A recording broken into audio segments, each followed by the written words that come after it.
It is not normally my habit to fill my sermons with personal anecdotes. I've often said I find sermons filled with stuff about the preacher to be self-serving. But every once in a while, it seems appropriate to bring up a personal aspect to whatever particular passage we happen to be working on, and this is one that I really I want to say something personal about. I can say with some certainty that I remember very distinctly how I felt when I first encountered the idea that God is sovereign over everything, and that this sovereignty is at the core of a proper understanding of the gospel. You see, I had been a believer for about 20 years before someone actually introduced me to this topic. I was, for a very long time, a typical Baptist. Attended a typical mega church, listened to the standard morality preaching that was going on week after week from the pulpit, the dangers of alcohol, the problems with divorcing, all these kinds of subjects were the primary source of inspiration for the preaching. And even though I had been teaching the Scriptures itself for more than a decade, it wasn't until about 20 years after I was converted that somebody actually said to me, you know, the gospel isn't about you. It's about God and His glory, and that all things are being done to accomplish His glory. And I remember when those words came out of the mouth of James Boyce when he was preaching at a conference that I had gone to, and I remember going out into the lobby of this conference room afterwards and talking to my roommate at the event and telling him that this was profound. And it utterly changed everything that I thought about theology. And I remember distinctly the difference in how I felt at that particular moment. Of my understanding, it's almost as though a set of scales fell off my eyes to see things differently. I also remember sometime later, after this, when I was introduced to the concept that I preached on last week from Ephesians 3, on this great cosmic drama that is unfolding as God is portraying in this great drama His glory to a heavenly audience. I don't even remember who introduced this subject to me, but I remember when I heard it of thinking, wow, that makes sense. It makes sense that God is at work displaying something in His creation. This creation is not just some random series of events. It's something unfolding as something that God is purposing to do in a specific order and plan. And I could say that that was a watershed moment for me as well. So there's been a number of impacts that theology, an understanding of theology, has had in my own life. And I suppose that many of you could give similar kinds of testimonies if we were to open the floor. The fact is that theology properly understood should impact us. It should cause in us a great sense of awe to encounter these things. And when we encounter them, it should cause us to think and act very differently as a result. To think and act very differently as a result of understanding these things, of reading Scripture and having it unfold before us into ways of deeper understanding should have impact upon us. It should produce a dent in us. It should actually change us in some way. In Ephesians chapter 3, Paul has been outlining something that he thinks is one of the most profound things we ought to understand. I hope you've figured that out by now. that in Ephesians 3, when Paul starts down the road of wanting to tell the Ephesians what they're supposed to do now, he stops in mid-sentence and says, wait a minute, there's something I need to get out here that you understand. And he begins to unfold this idea of a great mystery that's being revealed. And the first bit of that mystery, which he shares with this church, is that in the gospel, God is saving people from every ethnicity, okay? So he's going out into the world with his gospel, and he's bringing people in from every tribe and every tongue and every nation. And Paul, of course, speaks of this personally because it's what he himself had been called to do, right? Set aside by Jesus, not to go to the Jews, who he knew very well, but to go to Gentiles, non-Jewish people, the most unobvious group of people to go to. But his point to this church is, listen, if there's division amongst you as Jews and Gentiles, you need to understand God is at work drawing together people from all over the place. But that's only the tip of the iceberg sticking out of the water about this great mystery that Paul is talking about. There's more to it. And in the second part of this chapter, what we looked at last week, is this idea that God is playing out in all of what he's doing this great cosmic drama to reveal the fullness of his wisdom, what Paul calls the manifold wisdom of God, through the church being the central entity through which this is happening, and the message being the gospel, which is the central message of the church, to go out into the world and to show to a heavenly audience that is watching his glory. It's almost as though the great God of the universe creates a race of beings. In fact, I think this is exactly what it is. He creates a race of beings and sets them aside and says, listen, you watch while I do this, and you will see my glory. They will see it, but you will see it as well.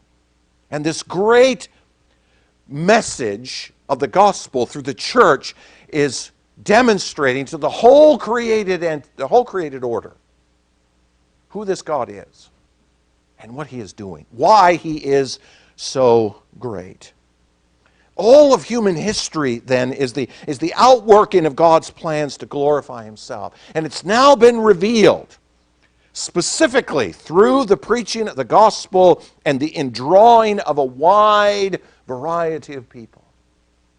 People streaming into the church from every ethnicity, tongue, background, culture, socioeconomic status. It's all those categories coming together in the church is the visible manifestation of the glory of God. Now let me ask you a question. How does that thought impact you? How does that thought impact you? Does it? Does that have real impact upon your thinking? Does that put you in a place of going, wow? Does that really change you? As we turn to verses 12 to 21 of chapter 3, Paul relates his response to this great mystery, or more specifically, how it impacts him. What we're going to see in these final verses of the chapter is how this great mystery impacts him. We're going to see it in two parts. The part we're going to look at this morning is his response in the form of another prayer for the Ephesians. And then, at the end of the chapter, we're going to see this great doxology that Paul will just burst forth with as his impact. This is how it's impacted the Apostle Paul. Remember, this is the second great prayer that Paul has included in this letter. Remember, there was one already back in chapter 1 when Paul outlined, in the very beginning of the book, he outlined this great decree that he saw God doing. And then what does he do? He immediately turns and prays for the Ephesians. That decree, his understanding of that decree, impacts him so greatly that he immediately turns and prays for them. And this exact same thing is happening here. this great sense of awe that he has of what God is doing through the church, through the Ephesian church, through the preaching of the gospel to the Gentiles in that church and to the uttermost ends of the earth, causes him to do exactly the same thing. To stop and say, you know what? I need to pray. Which reminds us, by the way, of how important Paul considered prayer to the church. Right? Now look with me at Ephesians 3, starting in verse 14. For this reason I bow my knees before the Father, from whom every family in heaven and on earth is named, that, according to the riches of his glory, he may grant you to be strengthened with power through his Spirit in your inner being, so that Christ may dwell in your hearts through faith, that you, being rooted and grounded in love, may have strength to comprehend with all the saints what is the breadth and length and height and depth, and to know the love of God that surpasses knowledge, that you may be filled with all the fullness of God. We'll pause there. Notice that Paul once again begins with this phrase, for this reason. What reason? Now, it should be the obvious question you ask when you're reading a passage of text, and Paul says something like that, or any writer says something like that. For this reason. Okay, what reason? All right? There's a number of possibilities that Paul may be referring to here. For this reason, may be referring to Paul's desire to continue the ministry he is now prevented from doing. Remember, Paul is writing this letter from a prison cell. Well, probably from a home-based kind of imprisonment. We know that he was chained to a guard. So he's being prevented from going from place to place and preaching the gospel. He's being prevented from that. And so it certainly could be that Paul says, well, for this reason, because I personally have been called to do this, to bring the gospel to the Gentiles, I don't get the opportunity to do that. The problem is that when you read this prayer, it's filled with second-person pronouns.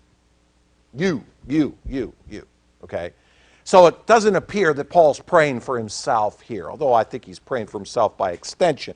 But obviously, this prayer is not for himself. So it probably doesn't mean that. It could mean, however, that Paul is referring here to his desire for them, as it says in the immediately preceding verse, to not lose heart over his suffering. Notice in verse 13, he says, So I ask you to not lose heart over what I am suffering for you, which is your glory, for this reason. So the possibility here is that Paul is immediately writing this for this reason, in terms of the fact that he is imprisoned and he does not want the Ephesians to lose heart over it, meaning he doesn't want them to shrink back in the face of opposition. Just as he is being opposed, he doesn't want them to shrink back from the possibility in their opposition that they'll stop preaching the gospel, that they'll stop doing all the things they're called to do. The problem with that, however, is one little phrase that Paul uses in this prayer, and it's down in verse 16, at the very end of it. He says, with power through his Spirit in your inner being. It would appear then that Paul is concerned about more than something, about more than just their external realities. Paul doesn't seem to be so concerned about whether they might experience opposition or persecution, but rather that they're strengthened in their inner being. It seems then that he desires for them to have a greater understanding rather than some greater outward discipline. Now, let me just pause for a moment and note that Paul's theology is geared first to the mind and to the heart, and then to outward acts of obedience. The more I spend in the Pauline corpus in the New Testament, the more I'm convinced that Paul's primary concern with everybody he writes to is what they think rather than what they do. He's much more concerned about them understanding something than he is about approaching their behavior. Doesn't mean he's unconcerned about their behavior. But what it means is that Paul knows that in order to get people to act in a certain way, He has to start with how they think so that their thinking processes change, which produces a change in their behavior. Paul's theology throughout all of his letters is geared primarily to the mind and then to the heart. Going into the mind, we learn, and then into the heart, which is the very control center of us, a person. As that control center is modified by how we think, the net result will be that we will act according to what we think. This, by the way, is exactly where the church goes wrong. This is, by the way, the place exactly where much of the church has gone wrong. Now, when I say the church, I'm speaking of evangelical Christianity, specifically Western evangelical Christianity. The idea that you can teach morality as its fundamental theology, that you can stand before people week after week after week and tell them what to do and tell them what to do, tell them what to do, that you're going to change their behavior is false. It doesn't work. The very people that this man was preaching to, and that example I gave you earlier that we sat under for years and years and years, the very people that he was preaching to were not being affected by his preaching. The morality that he was preaching was not coming out in reality. It was theoretical, but it wasn't real. And there were a whole lot of people that were doing precisely the opposite of what he was telling them time over time to do. And this is the problem that we have. We have now raised up multiple generations of people who believe that the gospel of Jesus Christ is just behave right. That's not the gospel. That's religion. That's just ordinary religion. That's just common ritualism. We cannot change people's behavior by simply telling them to do so. We must convince them, Paul says, that there's a different way of thinking which produces a different way of behaving. Paul's theology goes this way. So, Paul certainly does not want them to lose heart over his suffering. He certainly does not want them to shrink back in the face of opposition. But it's unlikely that that's what Paul is pursuing in his prayer, specifically changing their behavior. So it's more likely then that Paul is referring, when he says, for this reason, for his desire for them to be impacted by understanding this mystery. Really grasping this mystery. Getting a sense in which we understand this great mystery to the point where it produces an impact in us. Specifically, his desire is for their motivation as a church to be drawn entirely from a deeply held understanding of this mystery at their core, at their very substance. To take this idea that God is at work in this world, drawing out a great drama where the church is the central stage, the earth is the stage and the church is the central actor, behind Jesus Christ is the primary actor, to bring this great message to the world. Understanding that will have great impact upon the motivation of the people of the church. I think that's what Paul is going after here. You know, when we talk about motivation, we're talking about that which causes us to act, right? Motivation is that inward sense of compulsion that makes our actions predictable. Predictable in the face of what we believe. To have a motivation is to have something within us that drives us forward to do what we do. Now, here's what's interesting. In the theater, there is actually a concept of motivation. Remember last week I told you that I was involved in drama, and personal anecdote again, right? And one of the things that they teach you as a part of being involved in drama is to learn motivation, okay? It's a theatrical term which means why would your character do what he's about to do at any particular moment in time? Why would he say what he's about to say? Why would he walk across the stage? Why would he laugh? Why would he cry? Why would he do whatever he's going to do? The idea is to try to find that thing within the course of the character that would cause you to go and do what you do. The reason why actors and actresses earn Oscars and other kinds of rewards is because they can do this, because they know how to do this, because they're able to dig these motivations out of their character and portray them, bring them to bear, to the point where those of us watching the drama can actually predict what it is that this character is going to do. It makes sense within the character. Have you ever watched a really bad movie where you watch the plot and the characters and you think to yourself, well, that doesn't make any sense. Why would they do that? Or why would she say that or do that or go there? The motivation's missing. Something's broken. What makes the drama good is when the motivation and the character fits together. And you see it. It becomes predictable. Now, sometimes you don't see it coming. That's what makes really good drama. But the motivation as you watch it unfold goes, aha, that makes sense, okay? That's what Paul is talking about here. Paul is talking about here, I think, or what his prayer is about, is that the people of the church would find their motivation, would find that thing that drives them to do what it is they're supposed to do. Notice in verse 18, it says, to have strength to comprehend with all the saints. The sense of Paul wanting the Ephesians to get it. To get it. To look at this great cosmic drama being played out, this great mystery that's now being revealed, and to be so aware of it that they have a confidence in themselves that they would be fully motivated to do all that God would have them to do as a part of the drama. What's the motivation of the Christians in the drama to go out and preach the gospel?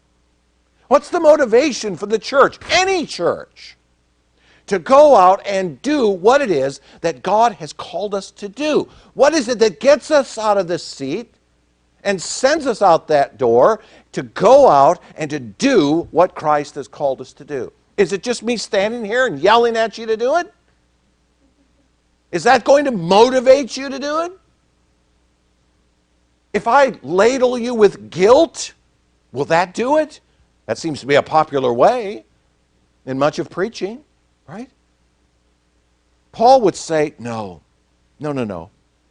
Paul would say that the motivation to go out with the gospel is not just raw obedience, but rather an absolute confidence in what God is doing in every detail of life to fulfill His plans. In other words, the motivation would be the impact of what it is you see Him doing. To make a connection between what He's doing and what you're doing. And to say, because of what He's doing, I'm motivated to go and take my part. As Boyce himself said, it is through us that it must be seen. So what is our motivation to go? Well, that's what Paul, I think, is praying for. He's praying for this people, this church, to stand up, get united with each other in this common idea of the gospel, and go and do what it is that they are called to do. Remember, he started off the chapter by going down the road, very, very briefly, going down the road of telling them what to do, right? Remember? At the very beginning, he starts out by saying, I'm the apostle, and I have the authority, and I'm going to... Wait a minute. Wait. Paul stops and he says, how do I get these people motivated to actually do something? I mean, I could command them to do it. I am the apostle, after all. Right? I'm the guy that showed up there in Ephesus for a few years and preached to them, and I'm the guy that brought them to their initial understanding of things. I could just give them orders.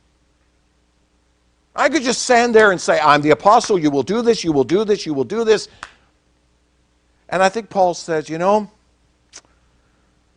that I have a little more experience under my belt, now that I've spent a little more time, now that I'm stuck to this soldier here and I can't get out of here, maybe I have a very different approach to this. And maybe the approach isn't for me to just stand and yell, but rather to pray that God will help you understand this mystery so that it has impact in your soul. Notice he says, I bow my knees before the Father. For this reason, I bow my knees before the Father. The word bend the knee here is the word kampto in the Greek. It means to bend the knee. It means to kneel. But it literally means to worship. It literally means to prostrate. Do you know how many times this week I practiced that and still blew it? When you get to my age, that's the word on your mind. To prostrate oneself before God. Now I've broken the entire train of thought. Paul says, this is the reason that I fall on my knees. This is the reason I prostrate myself before God. It's the same word that's used in Philippians 2:10. Right? You know that verse. That at the name of Jesus, every knee shall bow. Every single person ever created on this planet will one day, either in utter submission or in utter rebellion, will be forced to their knees before this Jesus.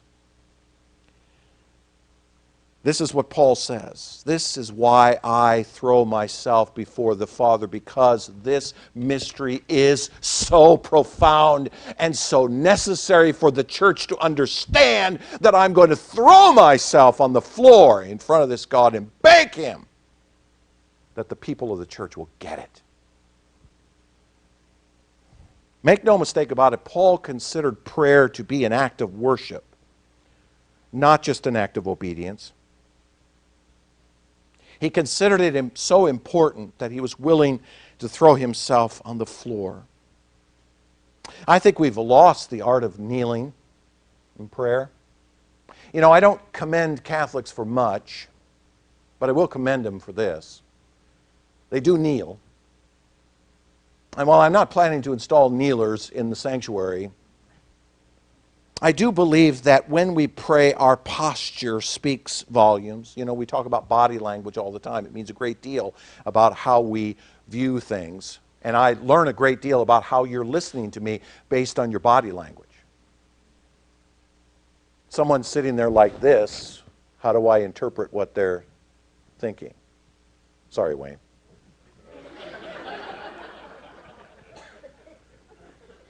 Body language is important, right? There's nothing wrong with us if we're physically possible to kneel. Our posture isn't just the physical, though. Our posture also has a great deal with how we think about these things. Paul goes to his knees because he knows that he considered this the most important thing. And I think that the mention of this posture by Paul is a strong indication that Paul considered this to be so important. The reason he broke away at the beginning of the chapter to talk about this mystery, to speak to them about it, is because he considered this so important, so relevant, okay, to what it is that the church needed to hear. How much we need to hear it. How we need to think about this. He says, I bow my knees, and he says, I bow my knees before the Father, from whom every family in heaven and on earth is named. Now, of course, we know it is the Father who is the one who is orchestrating this great cosmic drama, because he is the one with the decree. It is the first person of the Trinity who is the one to establish what is going to take place and how this drama is going to be fulfilled. He is, as I said last week, the producer of this great drama. He is the one who is making it unfold. It is his decree to accomplish it. It is the Son who enters into the drama and it is the Spirit who directs it, but it's the Father's mind and idea. So he bows his knee before the Father. Verse 15 then becomes a qualifier. Who is this Father? Paul says it's from whom every family in heaven and on earth is named. It gives us specific idea of who this Father is, but it's also an identifier. It clarifies the specific aspect of the Father in focus here. What about the Father does Paul want to identify? And specifically, from whom every family is named. This is the Father who has issued the decree. This is the one who has established this drama.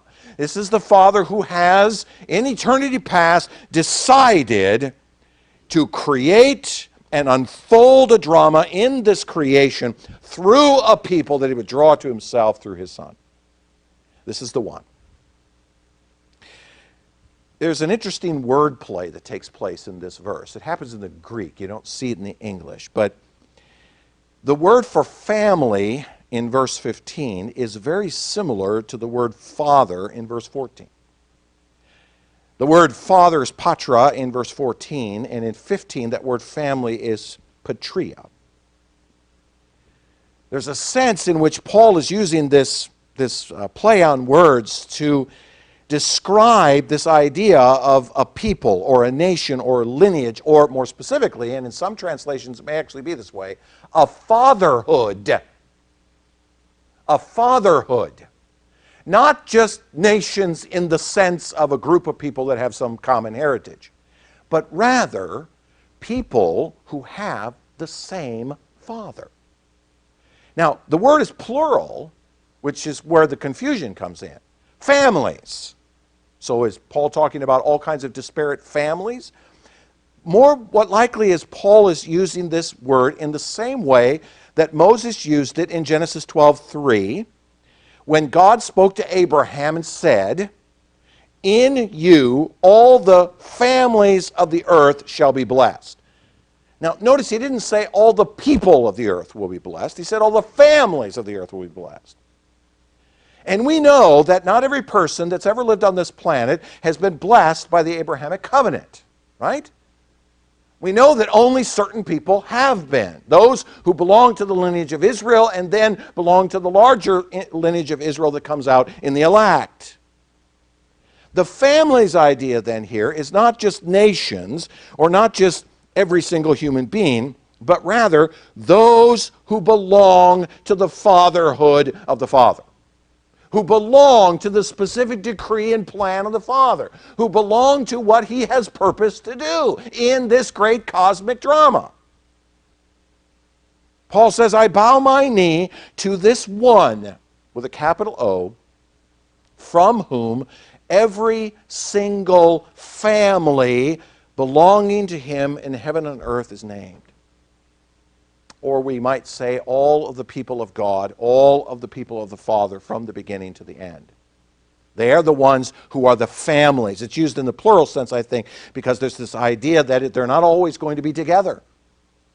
They're going to be separated geographically. They're going to be separated culturally. They're going to be separated economically, etc. They're going to be all over the place. But what is the mystery of the gospel? That even though there may be separations on all those categories, they're all together in what it is that the gospel proclaims. In this salvation that comes in the gospel, there is this being drawn together sense. To be named in the fatherhood of the Father, then, is to be included in the divine decree as a part of the unfolding cosmic drama, as those who belong to him. Or, as Paul said earlier in the book, adopted by him. They belong to the family as sons and daughters. Which means, by the way, that this prayer that Paul prays here can only be for those who belong, those who are saved. Who should understand this drama? Those who belong to the drama, ironically. Now, verse 16 then gives us the request. Here's what Paul prays. That, all right, so we can get a hint that this is where he's going. That, here's what I'm praying for. According to the riches of his glory, he may grant you to be strengthened with power through the Spirit in your inner being. Now, when you're doing biblical exegesis, you ask various questions about the text. That's what you're supposed to do. You should do that anyways as a course of reading the text. And there's a number of questions. Why? How? Where? What? All right? There's all the standard questions that journalism is supposed to ask, which is a lost art. But here's what you're supposed to ask. Why? Why should God do this? Why should God do anything? And the answer is according to the riches of his glory. Because God desires to make his glory known. Isn't that the purpose of the drama? The purpose of this great mystery that's unfolding, that's now being revealed, is that God desires to accomplish his divine decree, ultimately to bring glory to himself.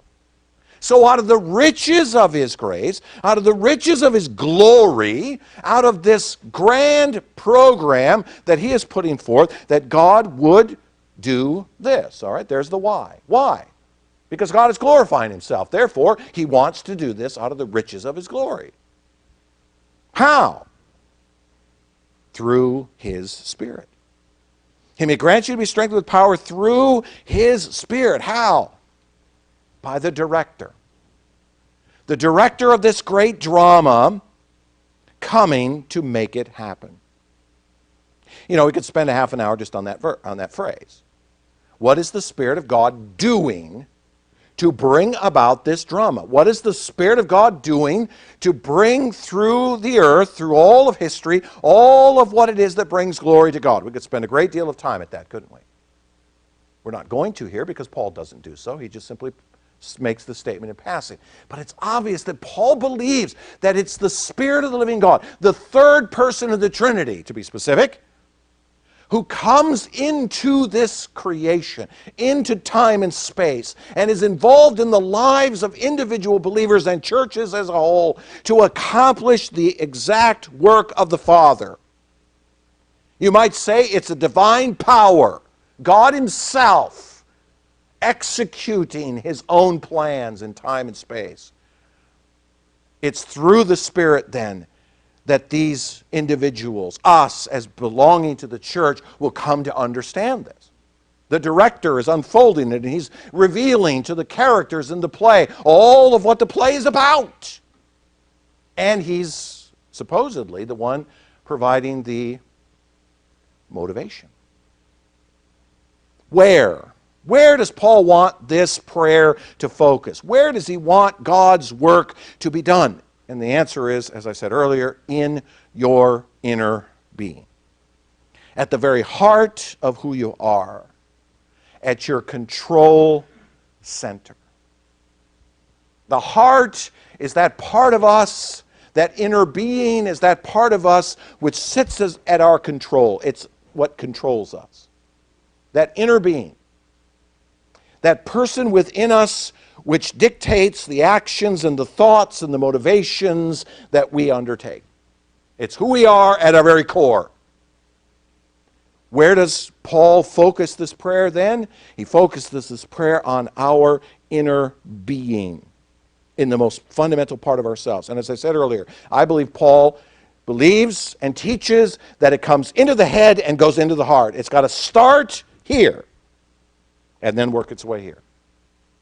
And Paul says, it's here that I want this ultimately to be learned. It's here that I want you to be motivated from. So what is it that he prays for? He prays, the reason why is because God would extend his glory to us. Through his Spirit is the how. Where? Into our inner being. With what? And the what is that we would be strengthened with power. That we would be strengthened with power to comprehend with all the saints. Now, we'll talk more about what that's going to mean. But he wants us to be strengthened with power, to have a greater sense of motivation. He prays that a power flowing out of us at our core would come from the Spirit of God, motivating us to go and do what he's called us to do. It's a very simple prayer, really. It's wordy, but it's simple. Paul's simply praying, I'm just praying that these people, by the power of God, through the Spirit, in their inmost being, would be motivated. They would understand this mystery. They would really get it. and it would cause them to act, to be motivated. Paul prays that the Ephesians would be strengthened internally to understand the fullness of the mystery of the gospel, to really get it, to be changed inwardly by this revelation. Now, in verses 17 to 19, then, Paul says, here's what the results of this will be. Here's what this is going to look like, okay? We can be a little more practical here. Here's what Paul's going to say. Here's what this prayer should do. First, that Christ would dwell in your heart. That Christ may dwell in your heart. I thought about this as I was preparing this sermon. I was thinking, we have this idea in evangelicalism today that you're supposed to ask Jesus into your heart, right? You've heard that phrase before? I'm saved because I asked Jesus into my heart, right? Since Jesus came into my heart. No, that's not what Paul means here. Now, let me be clear about something. I'm convinced that the evangelical idea of asking Jesus into your heart is really nothing more than a false piety, okay? I'm going to put myself off on the end of the limb here and then take out my saw, okay? Here it is. I'm convinced that this idea of people claiming to know Jesus as Savior simply because they at one time asked Jesus into their heart is really nothing more than a false piety in which what they're really saying is, well, I did something at one time. I asked Jesus into my heart, whatever that might mean. Ask him, I dare you. But it doesn't have any substance in it by which they're genuinely affected by it. Here's where the problem lies.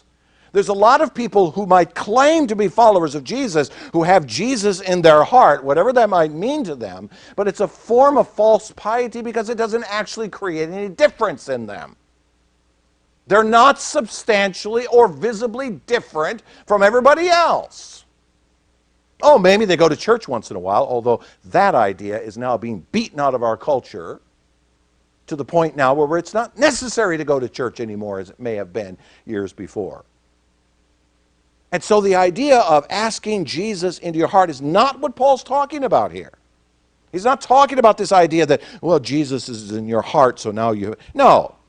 What he means is that you being rooted and grounded in love may have strength to comprehend.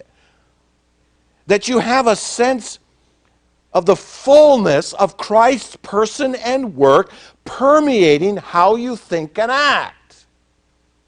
That your view of Jesus isn't just, well, there was this Jesus guy, and he died and rose again, and so I've, somehow staked a claim with him in some way, and so I'm saved. That's not what Paul's talking about. Paul's talking about a sense in which Jesus Christ, the person and work of Jesus Christ, so fills you on the inside that it affects every aspect of your existence.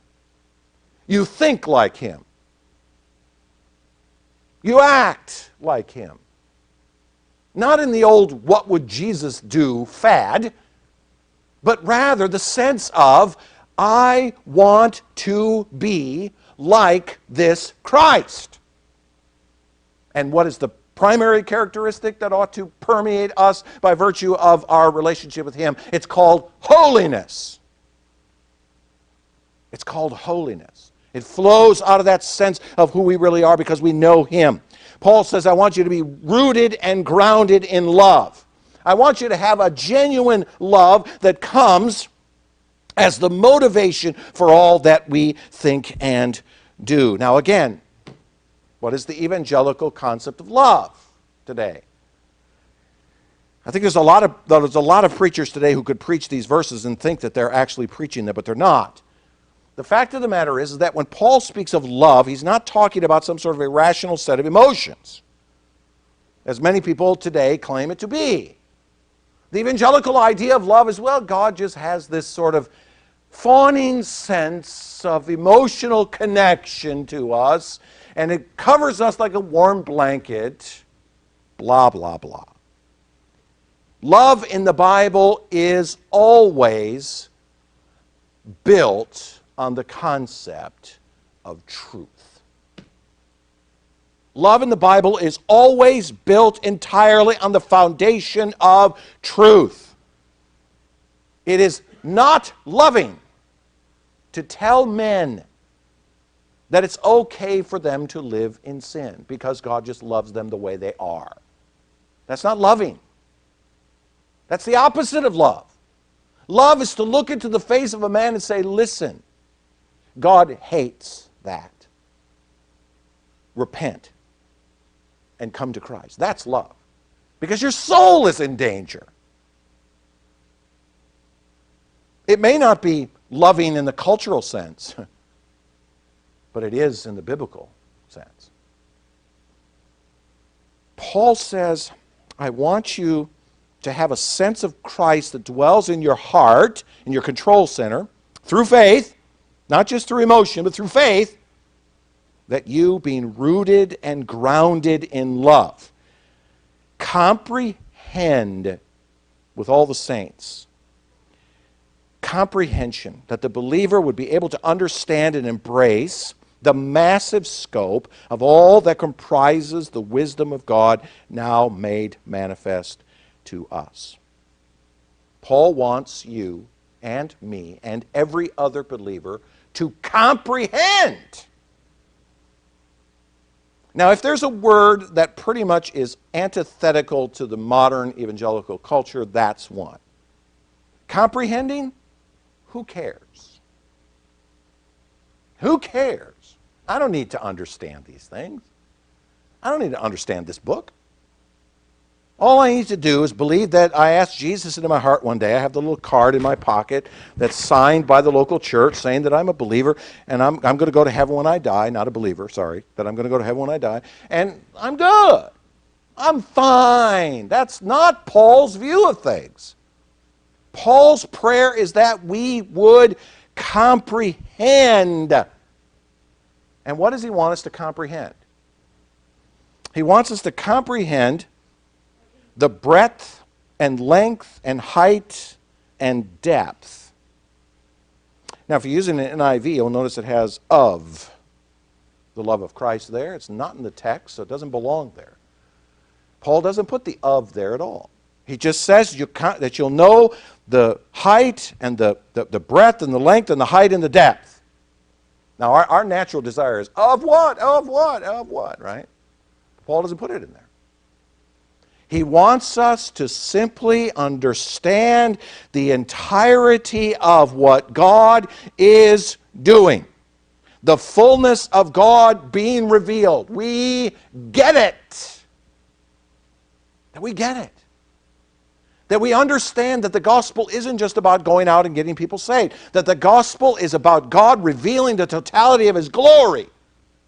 That the gospel through the church is about God accomplishing all that He desires to do in time and space. And that those of us who belong to Him are included in it. You might say that Paul is saying, listen, that you would get the decree of God. You'd fully understand the decree. John Stott wrote it this way: the decree of God to save is broad enough to encompass all mankind, long enough to last for eternity, deep enough to reach to the most degraded sinner, and high enough to exalt him to heaven. Do you believe that the gospel is capable of doing that? Do you believe that that's the extent of the gospel? Do you believe that? Has that impacted you? Is that what motivates you to go out and talk to your neighbor about his lost condition? To actually have the courage to speak the gospel. Paul says, not only that you comprehend these things, but that you know the love of Christ. Verse 19. Know the love of Christ. That the believer, like us, grasp the fullness of Christ's love for him, which cannot be understood by the rest of the world. Paul says, it surpasses knowledge. Listen, it's not easy. It isn't easy. It isn't simple to understand these things. It takes effort. It takes thinking. I know, we don't live in a thinking culture anymore. But we as believers are supposed to be thinking people. We're supposed to be challenging our thinking. We're supposed to be digging into the deepest elements of Scripture. This is why I've begun a theology class on Wednesday nights, because I want to take you into the deepest concepts of the Christian faith. No more surface stuff. Let's get to the deep stuff. Let's get to what this is all about. Let's not be afraid of big words. What is it that God is doing? What is this love that we have? The love of Christ in us. Paul says the final aspect of this is that they would be filled with all the fullness of God. That the fullest sense of everything about God, His nature, His person, His plans, His purposes, His glory would permeate every aspect of our head, our heart, and our hands. You might say at the very end, that's a summary statement of the entire prayer. To know the love of Christ that surpasses knowledge, that you may be filled with all the fullness of God. Now let me ask that question again. How does this great drama impact you? How does it impact you? How does it motivate you? Oh, that's interesting, preacher. Yeah. I guess I'll have to think about that. Never really thought about that before. Well, I go to work this week and, concentrate on all the other problems of my life. Maybe I'll slip that in there somewhere when I have a moment or two. Or maybe some of you are going, boring. I don't care. He's trying to motivate me, but I ain't motivated. No, I hope that's not the reality for you. I hope that Christ is what you focus your attention on, and that you act solely out of a love for others because of His love for you, that you are pursuing a greater comprehension of the scope of God's wisdom and revelation, and that the love of Christ drives you to your knees before Him. Is that true for you? Is it true for me? Are we able to say, yes, I have been impacted by this. I am so filled with awe at what it is that God has done that I cannot help myself. I am motivated to do all that Christ has compelled me to do. I have determined that these things drive me forward with a passion to serve Him in the church, using the gifts that He has granted me by His Spirit.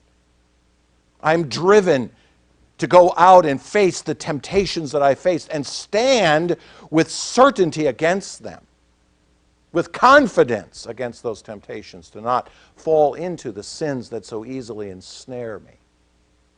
I have a confidence in these things because I have an awe of what God is doing. You see, my friends, that's where our motivation comes from.